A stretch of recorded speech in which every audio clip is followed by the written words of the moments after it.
పైన కర్నూలు జిల్లాని కలెక్టరేట్లో జేఏసీ ఉద్యోగులు ఎంప్లాయీస్ రోడ్ల మీదకి వచ్చి ఈరోజు ధర్నా చేయడం జరిగింది. వాళ్ళ డిమాండ్స్ ఏందో వాళ్ళ జేఏసీ నాయకులను అడిగి తెలుసుకుందాం. అన్న, మీ ప్రధానమైన డిమాండ్స్ ఏమైనా? ప్రధానంగా ఈరోజు రాష్ట్రంలో ఉద్యోగ ఉపాధ్యాయ కార్మిక పెన్షన్లకు సంబంధించి జనరల్ డిమాండ్స్ 20 దాకా ఉన్నాయి. అదేవిధంగా డిపార్ట్మెంటల్ సంబంధించినటువంటి సమస్యలు 29 దాకా ఉన్నాయి. మొత్తం 49 సమస్యలు మన జరిగినటువంటి జాయింట్ స్టాఫ్ కౌన్సిల్ సమావేశంలో పెట్టడం జరిగింది. అయితే ఈ రాష్ట్రంలో ఇవి కొత్త సమస్యలు కాదు. ఈ రాష్ట్ర ప్రభుత్వం ఏర్పాటు చేసినప్పటి నుంచి 4.5 సంవత్సరాల నుంచి ఏ సమస్యలు అయితే ఉన్నాయో ఆ సమస్యలే నేటి దాకా ఉన్నాయనేటువంటిది వాస్తవం. అందులో ప్రధానంగా ఈరోజు ఉద్యోగులకు సంబంధించి ఉపాధ్యాయ కార్మిక పెన్షన్లకు సంబంధించినటువంటి విషయంలో 11వ పిఆర్సీలో ఎప్పుడు లేనటువంటి విధంగా అశాస్త్రీయమైనటువంటి పిఆర్సీ రివర్స్లో వెళ్ళిపోవడం అనేటువంటిదే ఈ రాష్ట్రంలో ఉన్నటువంటి 15 లక్షల మంది వేతన జీవులకి అశాంతి కలిగించింది అనేటువంటిది వాస్తవం.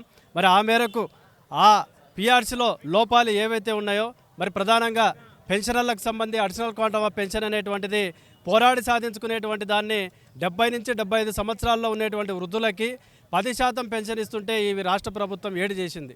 15 ఉండాల్సినటువంటిది 12 చేసింది. మరి వాళ్ళకి అదనపు క్వాంటమ్ పెన్షన్ అనేటువంటిది మరి ఇవ్వాలి. అదేవిధంగా 12వ పిఆర్సీ 1/7/2023 నుంచి సమయం అనేటువంటిది అయింది. కమిషన్ వేశారు. ఆ కమిషన్ అతిగతి లేకుండా పోయింది. కాబట్టి ఈ దేశంలో రాష్ట్రంలో విపరీతమైనటువంటి ధరలు పెరిగిపోయినటువంటి కారణంగా ఏపీజేఏసీ పక్షాన 30% ఐఆర్ అనేటువంటిది మధ్యంతర వృత్తి ఇవ్వాలని చెప్పి కూడా డిమాండ్ చేయడం జరిగింది.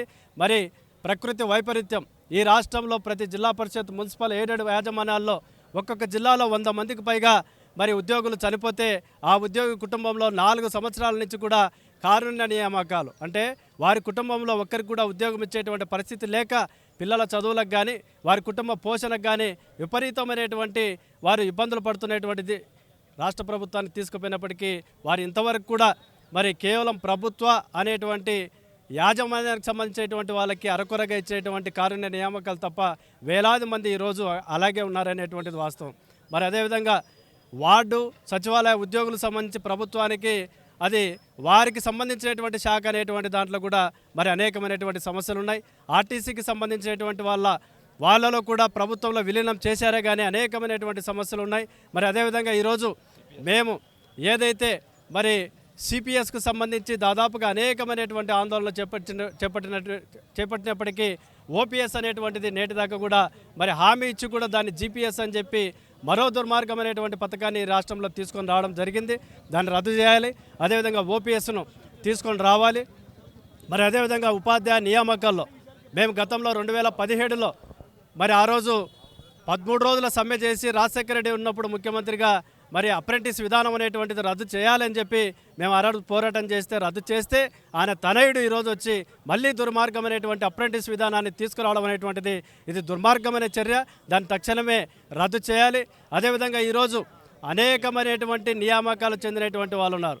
ఎన్ఎంఆర్ కానీ డైలీ వేజెస్ కానీ అదేవిధంగా కాంట్రాక్ట్ అవుట్సోర్సింగ్ వీళ్ళందరికీ కూడా ఏంటంటే 1,00,000 మంది పైగా ఉంటే ఈరోజు కేవలం 10,177 పోస్టులు మాత్రమే ఈరోజు ఏంటంటే రెగ్యులర్ చేస్తామని చెప్పడం ఇది చాలా చాలా దుర్మార్గమైనటువంటి చర్య. ఎవరికైతే ఎలిజిబిలిటీ ఉందో వారందరికీ కూడా రెగ్యులరైజేషన్ చేయాలి.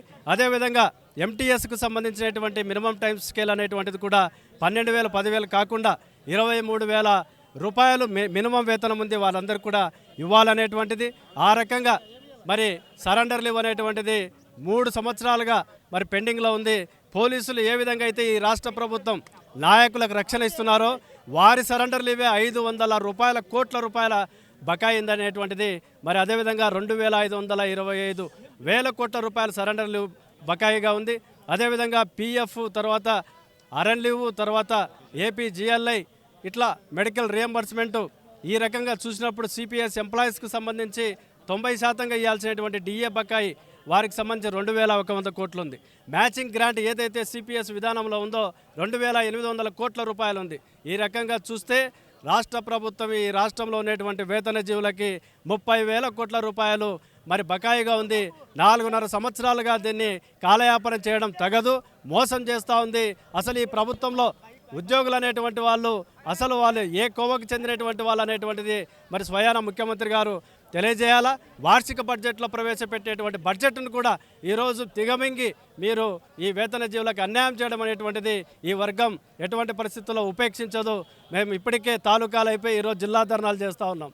ఏపీ జేఏసీ పక్షాన ఈ రోజుటికి ప్రభుత్వం స్పందించి మాతో చర్చించకపోతే రేపు 27వ తేదీన చలో విజయవాడ పెద్ద ఎత్తున ఈ రాష్ట్రం మొత్తం లక్షలాది ఉద్యోగోపాధ్యాయ కార్మిక పెన్షన్లతో రాష్ట్రాన్ని దిగ్బంధిస్తామని చెప్పి మీ ద్వారా రాష్ట్ర ప్రభుత్వానికి తెలియజేస్తా ఉన్నాను. రిటైర్డ్ అయిన తర్వాత బాండ్లు ఇచ్చారు కొంతమందికి. ఆ బాండ్లకు ఎవరైనా మెచ్యూర్ అయినా వాళ్ళకి డబ్బులు వచ్చినాయా లేవా? మరి మెచ్యూరిటీ అయినటువంటి వాళ్ళకు కూడా ఏంటంటే మొట్టమొదటగా పిఆర్సీ చర్చల్లో ఏంటంటే రిటైర్డ్ అయిన తర్వాత వారికి టైం బౌండ్ అనేటువంటిది ఇవ్వడం జరిగింది. అయితే ఈ 2 సంవత్సరాల రిటైర్మెంట్ లేవు. 280 కోట్ల రూపాయలు వాళ్ళకి సంబంధించినటువంటి బకాయి ఉంది, ఇంకా ఇవ్వలేదు. మాకు చెప్పినటువంటిది ఏంటంటే మార్చి 31 లోపల ఇస్తామని చెప్పారు. అది సబబు కాదు. తక్షణమే ఈ ఉద్యమ కాలంలోనే వారికి బకాయిలు, అదేవిధంగా రిటైర్డ్ అయినటువంటి వాళ్ళకి ఏదైతే షూరిటీ ఇచ్చారో వారికి తక్షణమే వారి యొక్క ప్రయోజనాలు మరి నగదు రూపంలో చెల్లించాలని చెప్పి మేము తెలియజేస్తా ఉన్నాం. జేసీ ఉద్యోగులు ఏమంటే వాళ్ళ డిమాండ్స్ ఏమంటే ప్రధానమైనది. వాళ్ళ డిమాండ్స్ ఒప్పుకునేటివి రేపు పిఆర్సీ 30% కానీ ఎంప్లాయీస్కి 1వ తేదీ శాలరీస్ కానీ పింఛన్లు కానీ ఇవ్వాలని చెప్పి అలాంటి లేని పక్షంతో రేపు 27వ తేదీకి ధర్నాలకు సిద్ధం అని చెప్పి మొత్తం ఉమ్మడి జిల్లా అయిన ఎంప్లాయీస్ వాళ్ళు రెడీ అని చెప్పి వాళ్ళు చెప్తున్నారు. కర్నూలు నుంచి కుమార్, కెమెరామెన్ చాంద్ భాష.